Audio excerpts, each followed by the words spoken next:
My name's Stephen. I'm the vocalist for Confessions of a Traitor. Excellent. So I was going to ask, the name Confessions of a Traitor, was it one person's idea? Was it a group effort? Any particular inspiration for it? Yeah, so it was my idea, and I think it came from a record name basically that I had in my mind, and it was like, I guess it's etched in guilt, isn't it? You know, the whole idea of confessional. I think, well, my family's Irish Catholic, Right. and there's that heavy Catholic guilt that they play on you, and Yeah. it just has a running theme through Mm. most of life, as it should do. So it was one of those titles that I had kicking around for ages, and I just ended up writing lots of things about it. And then when we were deciding what the band name was going to be, there were some horrendous names thrown around, just as you normally do. Excellent. Yeah. And I think we resorted to going into band name generator online, Okay.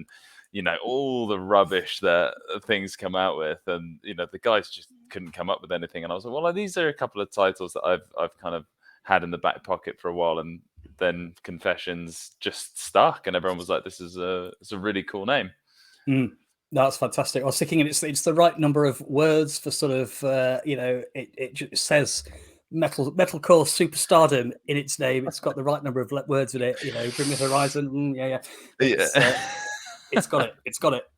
I hope so, because our guitarist Jack, he's like, our name's too long, so you can't have any like really long titles off the back of it. And like whenever we're like, because I'm quite creative with some of the song titles we come up with, he's like, it's too long.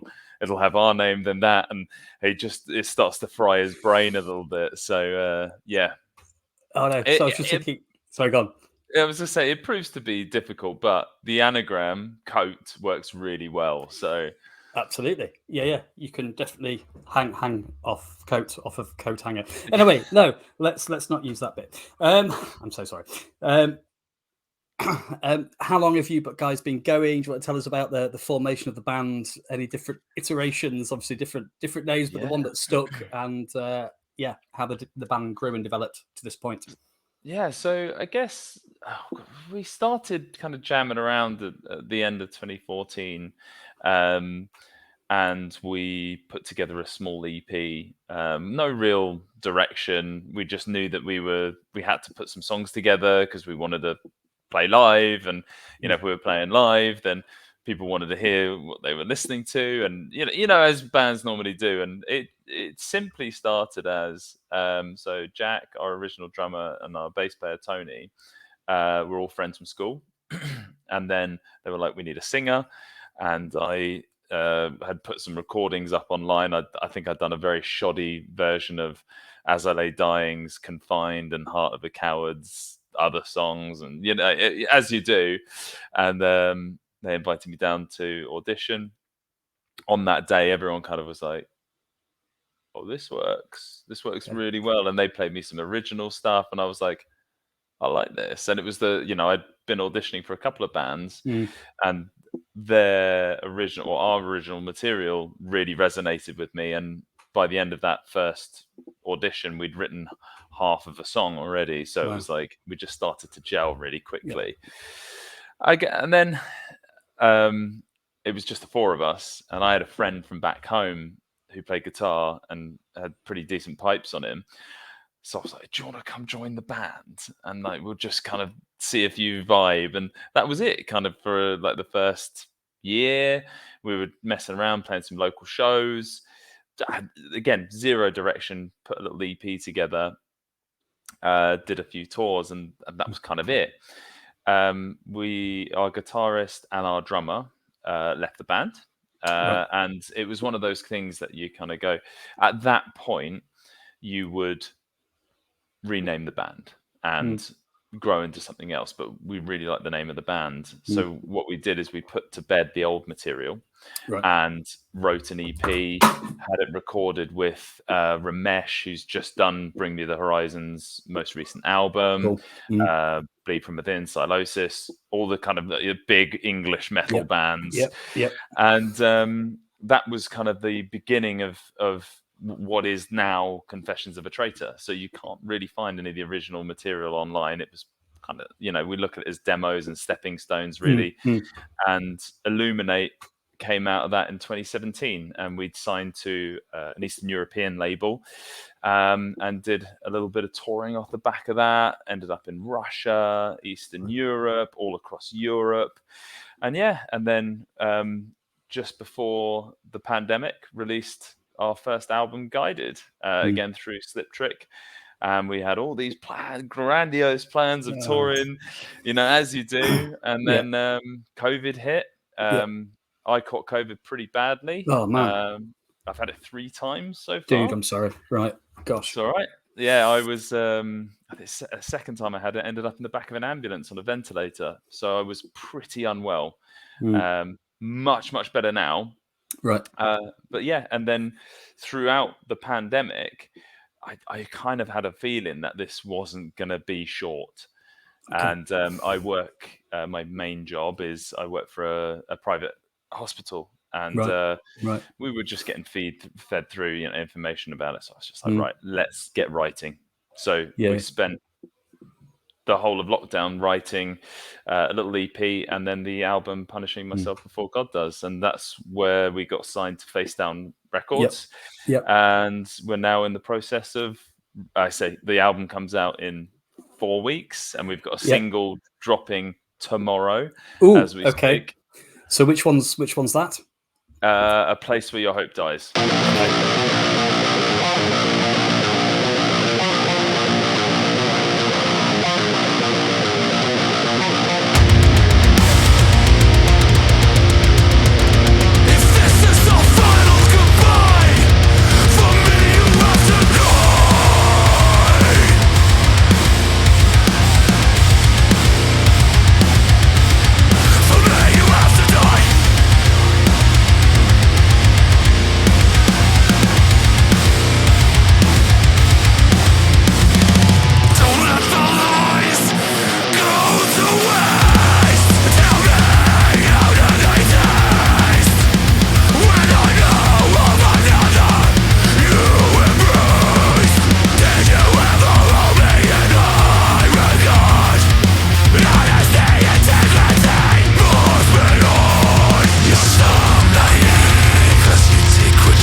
terms of having COVID, well, I'm just kind of looking at the voice, and the style is, I'm guessing, pretty demanding on the voice at the best of times. So has that had a massive effect in terms of like lung capacity and all that? Yeah. Masters? So I'm a very active person. I used to be a semi-professional rugby player, and being British, you'd know how rugby is a bit of an institution over here. Whereabouts are you based, by the way? So I'm up in Sheffield. Oh, okay. But I moved here from Leeds, which is kind of annoying. Going, oh no, you're playing Leeds soon, darn. But so it's only 45 minutes. So I guess at school it was rugby union, so I went to West Yorkshire, and I remember going to my first Leeds Rhinos match, and I was the guy who stood up and went, "Hey, no, is that not good? Is that not good? I don't know the rules of this. What's it?" So are you rugby union down there? Yeah, I was rugby union. Yeah. I work out. I work, like I say, I work in healthcare and fitness. I blend pharmacological and holistics into my working world. So I exercise every day, really fit, look after myself, eat well, drink tea, all the things I should do. And it absolutely knocked me for six. Really, really took it out of me, significantly diminished my lung capacity. I was struggling to breathe. I couldn't project. I developed a stammer as well. Gosh, right. A little bit of a neurological weakness, and really struggled. So we released the EP Press Start to Play we recorded it in the room I'm sat in now, which is my living room.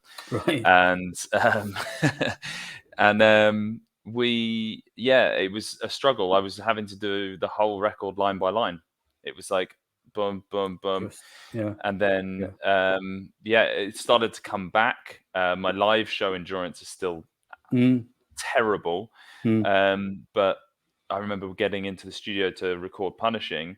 I spoke to Justin, who did the vocal recording. I said, you might have to be a little bit patient with me because I'm going to lose pitch. I'm going to lose power. And it took so we did, it was 10 tracks, and it took us 14 days to record the vocals. Whereas normally I've done a set of vocals in three for a smaller record, 5-6 songs in 3 days. So it heavily impacted my endurance, and then my recovery from that wasn't as quick. It's getting much better now. And we've got a couple of live shows under our belt this year, but I'm still masking it up everywhere I go. Yeah. Well, no, this is it. I think quite a few people, because obviously working for a church, it was kind of like that's it. It's getting locked down. Everything. It's kind of people saying, yes, but I've survived the war. Thinking that's great, but I don't want to be the one who, if I get it and don't know and put you in a box, thank you very much. I don't want that on me. Back to guilt. So it's just, and now we're back open everywhere, but actually, it's still around. People, health warning. It's crazy. I think because people have been so cooped up over the last 2 years, there's this this summer as well has been this explosion of angst, and everyone wants to be out all the time. And my partner's a tattoo artist, and she's the only one wearing a mask in the studio, right? And whenever I go to work, tube, train, whatever, masking it up. Gosh. You can only protect yourself so much, and I'm hoping that my triple dose of COVID has actually given me some form of so you are the most resilience immune against person. It's we're getting samples for you for the next injections we all have. Exactly. It'll be my blood. I was just asking in terms of then the new album, and you're saying being creative, and because I have to say, as a title, Punishing Myself Before God Does is a flipping awesome title. And you like it? Yeah, I do. And but again, obviously listening to the tracks currently available from the new album, just lyrically, I want to say clever, and I don't mean in a patronizing, but it is, but just with everything else as well, just kind of so hard hitting and just really makes a point. So do you want anything you want to share about the sort of songwriting process? Are the lyrics down to you because you've got to belt them out, or it's a sort of shared thing? Or so I mean, I write 95% of the lyrics. Mm. Our guitarist, who's the main songwriter for the band, has come up with a good chunk as well. I mean, yeah, no, I do write the majority of it. Mm. He's come up. What he tends to do is he tends to come up with some ideas, Yeah. and then he'll present it and he'll say, "This is what I think will go well with this," and then I'll build it out from there. So Mm. it may be a chorus, it may be a verse, and then from there I'll be like, okay, that I need to tweak that, I need to move this. But yeah, generally speaking, it's all me up Mm. until a certain point. I'll present it to the guys, and then it'll be like, okay, yeah, like the vibe of this song, like where this is going. A lot of it is I'll sit down, channel my my inner emo Right. into the record, and Mm. then have to try and explain what it means to them. Mm. And then Mm. from there, once they've got the concept of everything, it'll Okay. start to build out. Yeah. So Yeah. I think really, and the irony is the album itself, the only song that remains lyrically from I rewrote the entire album 2 weeks before we went into Wow. the studio, Okay. and the only song that stayed the same was "Punishing Myself Before God Does," and Wow. I think Interesting. it just sat there as this profound title. The Yeah. theme just radiated through, and I felt that the other songs on the record didn't resonate as well with Mm. that title. And like Mm. that was my working title for the album for a very long Yeah. time. Yeah. And I wanted it to cascade through and have a Mm. representation of what we went through during the pandemic, not Mm. not as like a society, not as Yeah. Yeah. a group of people, but as a personal feeling. Yeah. The Yeah. the guilt we felt, the relationships that broke down, the Mm. friendships that we lost, and the people that we lost. Mm. Um, it's a tremendously emotional album. Mm. Mm. It's very difficult to read through the lyrics sometimes. Right. Singing them is another is another Mm. thing altogether. But it kind of stemmed from that initial feeling of I'm at home, I'm Mm. locked away, I'm safe, Mm. and I feel guilty. Yeah. Even though I had been through the ringer, Mm. I'd caught COVID, I'd been in a very ill state. There are people out there dying, and Mm. we're kind of sat there. And then it was the breakdown of, I was very staunch in how I wanted to be with my own health and Mm. my friends and family's health, and other people were just so frivolous with it. And Mm. a lot of relationships broke down, your Yeah. friendships, Yeah.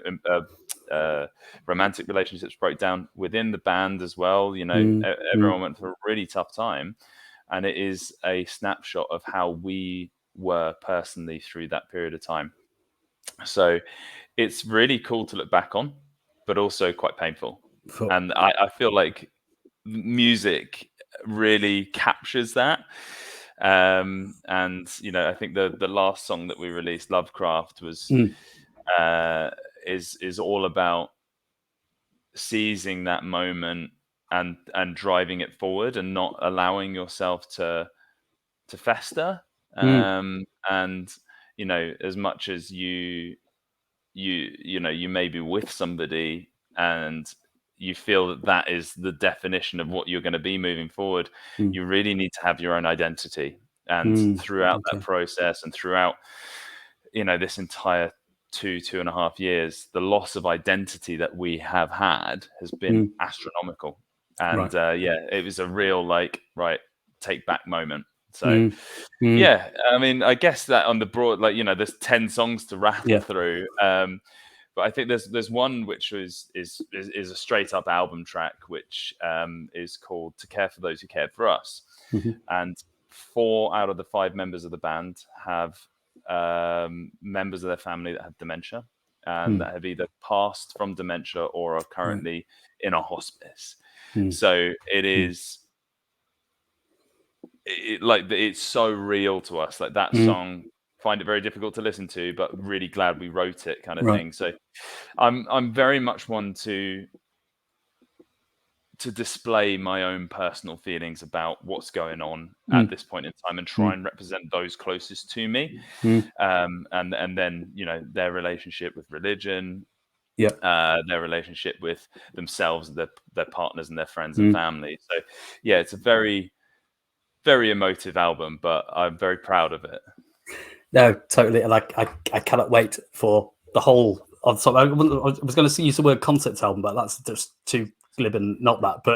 But yeah, to hear it as a whole, like you said, as a snapshot and a reflection on that period of time, Yeah. and yeah, especially having spoken to you and just to kind of picture this moment whilst listening, and what you kind of shared will be pretty intense. I think I guess, yeah. I mean, you could put it as a concept album, really. I've not really thought of it like that. I think the etchings of my belief and my faith run through it wholeheartedly. Yeah. Every song has a glimpse or a line in it. Like I think Peacekeeper's a prime one. With the Yeah. before the breakdown. Whereas my brain didn't work very well after I had COVID, and I really struggled with it, and my head was full of noise. And I remember writing the line, "I pray for silence, but I've got a throat full of fire and a head full of violence." And it's this kind of like complete paradox of you should be happy, you should be proud, and you should be safe, but you can't think of anything else but bad thoughts. And I remember writing it, and then that kind of permeates through the rest of the album as well, because it's such a visceral line to have within the songs. And then obviously Punishing as well. Just before the breakdown, it hits in. You say, "I'll punish myself before God does," and I remember everyone would have been like, "Whoo!" So yeah. Well, I think this is, again, just I don't know if it's a British thing. I don't know, but in terms of just the absolute heart, everything on the sleeve, and this is it, and this is us, and but it, the vulnerability of doing that, the willingness and courage to do that, I guess, which is making oneself vulnerable in that way and sharing those experiences, just then makes it very, very relatable, and you connect with it, even if it's been slightly different experiences. But there's through it there comes this kind of a reminder of our shared humanity, I guess, for me, listening to the singles out so far. But well, I appreciate that, because it's been incredible to see the response to it, and everyone has taken a slightly different meaning to each of those songs, which I think is incredible, because each of them have a very specific meaning to me. And to see somebody write, "Oh my God, this is this is really helping me through this situation right now, that I'm I've experienced this, and I can't believe that it just resonates with me so much." And I'm like, that's not what it's about, but I'm so glad that you can hear that and feel an attachment to it. And it's blown my mind how much people have resonated with the lyrics, and it's definitely the most candid I've been on record. And I feel that's only going to transcend through new material. Obviously, I'd be remiss if I said we weren't writing. We're always writing, and it's just full of honest, heartfelt, heart on the sleeve material. And that's the way I think music should be. I think a lot of the music that's out at the moment is very transparent, lyrically. Saying that, I'm in a small hardcore band, so what do I know? No. For now, no. It's growing. So I'm going to ask in terms of, so it was almost like pressing pause with the pandemic, but then putting it to excellent creative use and channeling all of that and hitting us with this. Joe, if you want to share about kind of being on Face Down Mates, Label Mates. Yeah. It's amazing. I've been listening to Face Down bands since I got into hardcore music. Right. It's got some of my favorite bands on. Gideon is one of them. War of Ages is another one. And incredibly sad about their drummer Caleb recently passing. Incredibly sad. Like the whole Face Down family is no joke. It is genuinely a family. Everyone lives and breathes the music that comes out of that label. And we signed with them back in, I want to say December, and the Jason, the label head, was like, we want to, get you guys involved in the Facebook group and with the Appreciation Society. And he said it was a really welcoming area to be. And you know what Facebook groups are like: incredibly toxic. Reddit forums, Yes. horrible places to be. Yeah. Great to look through. Great to be like, Yeah. wow, like this is a cesspit. Yeah. As long as I'm not in the middle of it. Yeah. Yeah, exactly. As long as I'm not the target of it, it's Yeah. fine. And we released Peacekeeper, and there was just this overwhelming swell of support. I've never seen anything like it, Right. and people just sharing it, commenting, buying merchandise, discovering our back catalog, reaching out to us directly. The bands on the label currently reaching out to us. Right. War of Ages shared our poster of Well. us joining and I was like, Yeah. yeah, Yeah. Yeah. When I'll link it back to what I was saying earlier, when Caleb passed, like the absolute outcryings in that group were unbelievable. The support, people who've only met him once, or had a photo with him at a show, and they're there just sharing like their amazing stories of it. And I still see it on a weekly basis. So this label is no joke. They are incredibly supportive, and have got very big plans for us, which is incredibly exciting, because I think we're the only English band to have ever been on their label. That is cool, because I know kind of offline we've been chatting about kind of scene and finding other people. Yeah. I mean, you and I, know this as well as I do. There is no scene for it in the UK. It doesn't exist. And when you reached out to us for the interview, I was like, oh my god, he's from England. Yeah. This doesn't exist. Like, right. And I've since joining Face Down, I've seen a couple of people. I've got friends who run a church up in Birmingham. Right. The guy who runs that's got a little hardcore band, but it's not his kind of driving motivator. And they're great. I wish they'd do more, but I understand. In America, it's a different kettle of fish. Yeah. It is. It's everywhere, and there's obviously Face Down is a label dedicated to it. Solid State's another one. Tooth and Nail is another one. And then it permeates up into the other. There are other labels as well, which I guess don't really brand themselves as that, but they are, and they've got faith-based musicians on their label. I can think of Fit for a King, August Burns Red, Silent Planet, massive bands, and it just doesn't exist here, and that's fine. That's absolutely fine. It's a great place to be. It's just when I write, that's where my head's at, and some people really don't like it, and that's okay. Okay. Yeah. So right. Okay. Right. Because I guess part of the reason I started doing this was I had some time off work again during the lockdown, and so when people watch this, will go, "Oh, shut up, not this again." But it was the fact that having grown up being in a particular sort of music and aesthetic and all of that I love, alongside perhaps faith and those things, and the whole reaction that you get sometimes, and I just go, there must be, there has to be other people trying to sort of get through life in this way, in some way. So yeah, just kind of just trying to research and find people and connect with people and find out their kind of stories and share them in the hope that it inspires other people. And it's just that encouragement thing. But it's it just. Yeah, well, I don't know. In some ways, maybe that strength of relationship you describe at Face Down and stuff is there because, particularly here, there isn't that huge scene in the marketplace. So people are blooming grateful when we find each other.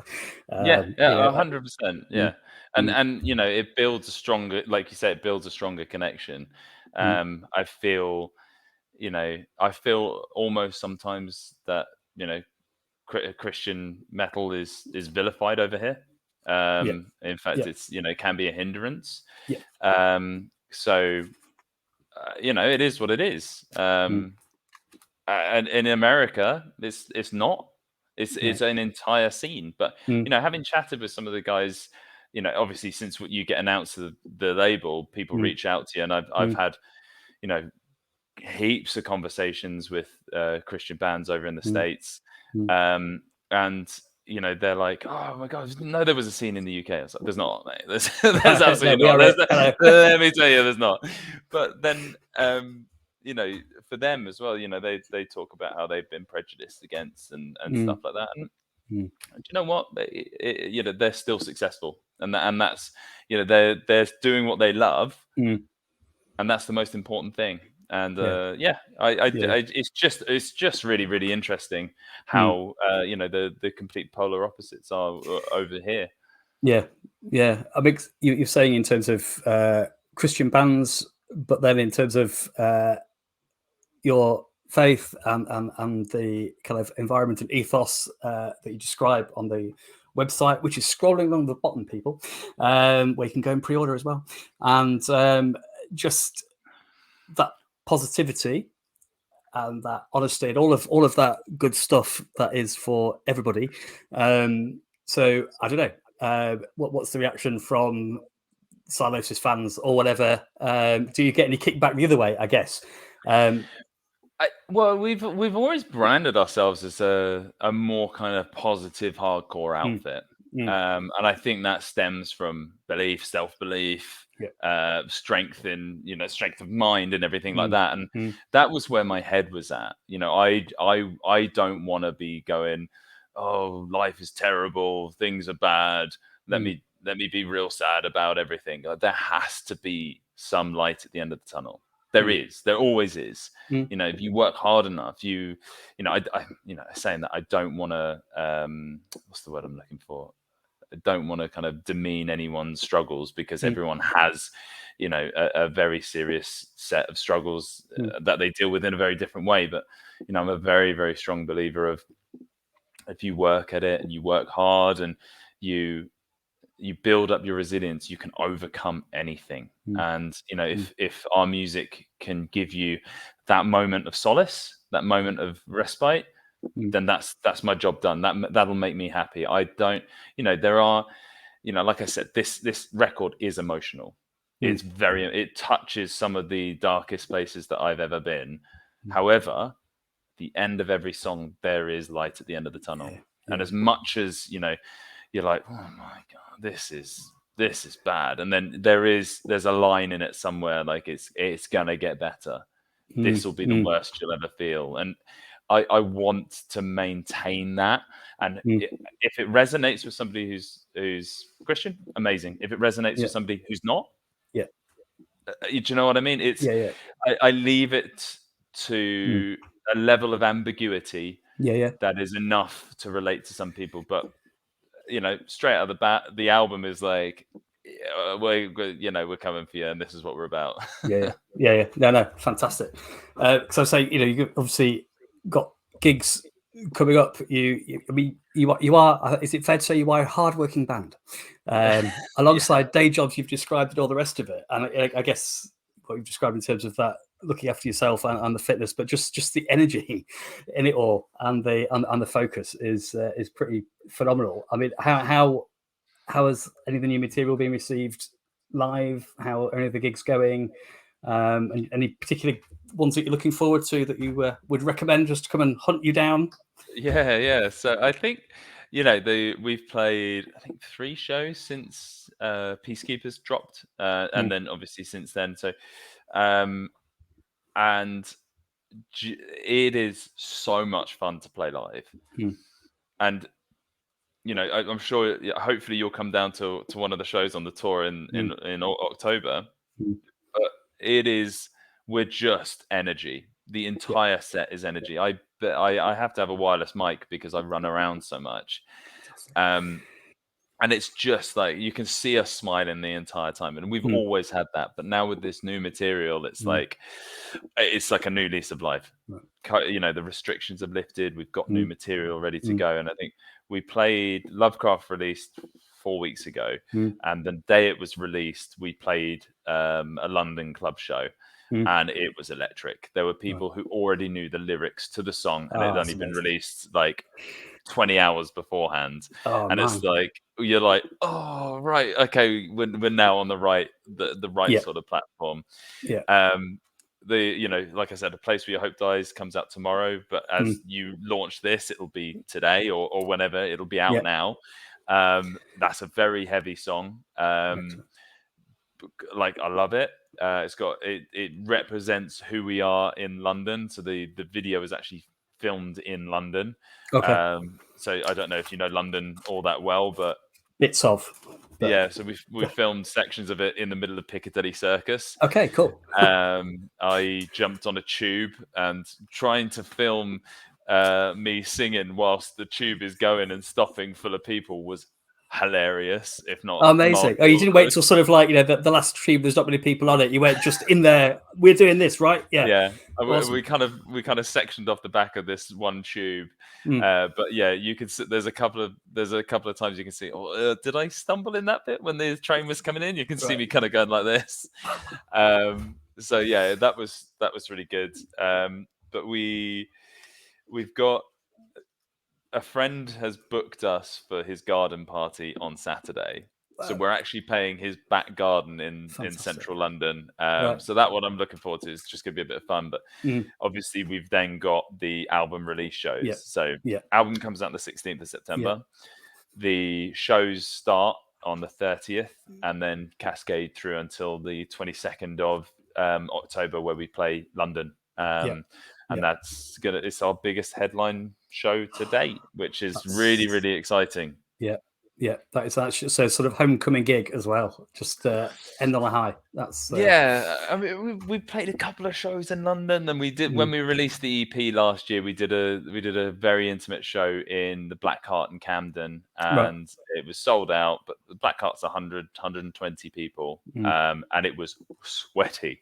It Yeah. was sweaty, and it was really fun, and it was great to have that kind of release of energy. But and that was, let's say, September last year, and Right. since then Yeah. we have played 5 shows. Okay. And that for me, it still blows my mind. We've Right. gone from playing anywhere between 6 to 10 shows a month Right. to 5 shows in almost just over a year. Yeah. Yeah. You Yeah. know, we are a particularly active band, and we thrive off the live music scene. We'll Mm. go anywhere, we'll play anything. Mm. We've done, like I said, we've toured through Eastern Europe and Mm. Russia, all the way across Europe, dates back to back, and it is we're not afraid to go anywhere. And obviously, the next natural step is to Mm. jump the pond and go to America. Having an Yeah. American label, Well, yeah. That yeah, seems prime position for making it happen. That'd be awesome. Yeah. yeah. Yeah. Obviously, the tour in the UK. Because I was going to ask if you're then touring elsewhere, or it's just see how it goes with Face Down and look to the future. I mean, obviously we can't disclose much right now, Yeah. but Yeah. we've got a brand new booking agent for UK, Europe, and the rest of the world. Right. Our management's incredibly strong. We've got a record label based in the States, and we have literally just picked up, as of this week, a US booking agent. So everything is in place to cascade us forward, and it's one of these things where the outpouring of support from America has been tremendous, and we are absolutely humbled. But there's conversations about us going east to places like Australia, Japan, because the reach has just blown up, and we're talking.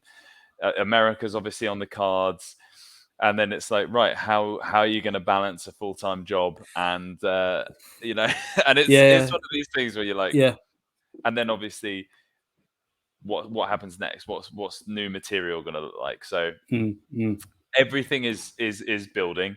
I feel like this album has opened a lot of doors for us, Cool. and we need to capitalize on it. So, yeah, we're going to be particularly busy.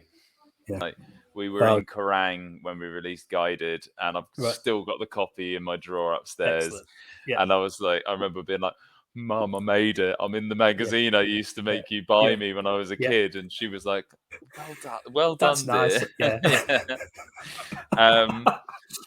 It's Metal Hammer have been very supportive of us in the past. They've released a couple of our tracks and been incredibly supportive. Excellent. Whether we're on their radar now, I don't know. Yeah. One can only hope. Yeah. But again, I've been really encouraged that I think on average, maybe not every month, but every other month, I would say I'm going, okay, that's interesting, because that is a band that I would say is Christian or positive or something, and they're in there, and there's no weirdness. It's just kind of, this is cool music. This is cool music. This is positive messages. If you like this and this, get your ears around this. So that feels good. So might start a petition. There is a bit more support for it. I think people are crying out for a bit of positive energy, and however that comes across, I think there is a bit of a need for it, because there's a lot of sad boy music out there at the moment. Yes. Yeah, it's although it's my daughter, apparently I am, depending on the day it is, I'm either get called goth dad by her kids, goth dad, or emo dad. It's kind of neither of those. Well, goth maybe, but no, not that. Anyway, yeah, it's I sort of stand outside in my black hat and my new rocks, kind of smiling with my dog collar on, like a vicar. It's goth dad. It's not vicar dad. It's goth dad. Yeah. Oh dear. I love that. Unless, I mean, is there anything you particularly want to get across? Just kind of free. Not really. I think I've gassed up ourselves up enough. So it's one of these things where I just enjoy chatting to people about music and about what's going on, and it's been trying going through the pandemic, and reconnecting with people is fantastic. So I'm grateful that you reached out to us, and I can't thank you enough for having us on today, or us. I say us as me. But cardboard cutouts appear behind you. Going, yeah, exactly. The other lads, they're good boys. Trying to get them in for an interview, they're like, the interview. They kind of they get a bit deer in headlights kind of thing.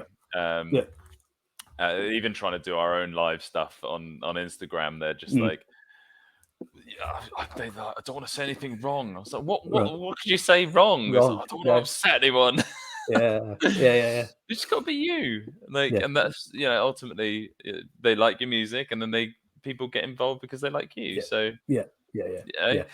But yeah, honestly, mate, I can't thank you enough. And I guess the only thing is check out the album, come see us at a show, because it's absolutely nuts. It's organized chaos. And if you want a snippet of it, there's a viral video of me climbing on a restaurant. Sorry, it's a cafe at 8:30 in the morning in Romania. I've just got like 2.5 million views while people are eating breakfast. So there's a video of us playing a restaurant at that time of the morning. It's amazing. It's hilarious. Wow. Okay, we'll go and find that. I shall. There's a version of it on our YouTube channel, and it's like it's called like Breakfast of Breakdowns. But it went astronomically viral on Facebook about 2 years ago. Fantastic. No, but thank you so much for your time. And but it I don't know.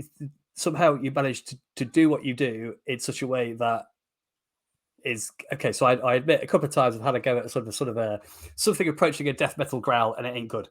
But the way you manage to deliver with the passion, the emotion, but also the clarity, it's there are I know some people don't mind if you have to listen to a band and it's part of the fun that you sit there with a lyric sheet and go, oh, that's what he said, right? Yeah. But you do that and it just all communicates. It's awesome. So thank you. I really appreciate that, because I that's one of the things that I have tried my hardest to maintain. I mean, you can now tell how stereotypically posh I am. Like, I'm so Surrey, I'm so South London, it hurts. Right. But I really want that to, cascade into the music and the sound. And I'm really, really stoked that you that's something that you picked up on, is that you can hear what I'm saying. Absolutely. Without going, what did he say just then? And that for me is really important. And everyone sounds American when they scream. So if I can get a little bit of the British through, then that'll make me happy. No, it's there. It's clear. It's just, And again, like I said, just, I think, again, first. So I think the first thing I heard from the album, I think the first two lines of Punishing Myself Before God Does was at points at which I emailed. What the?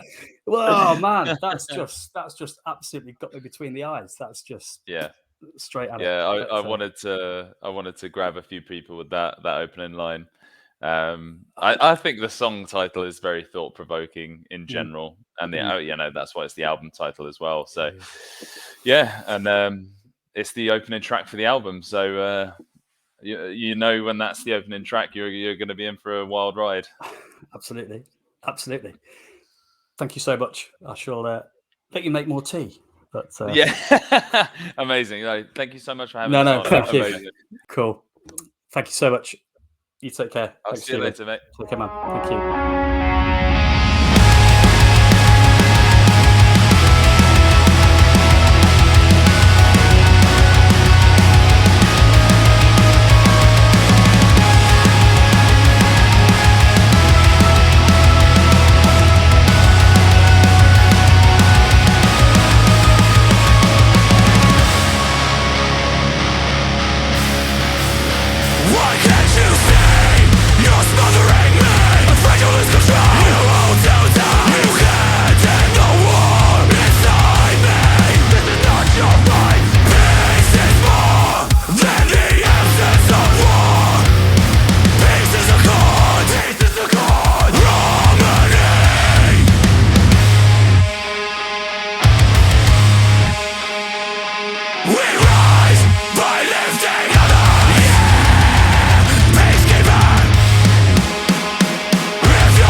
Conflict is my curse.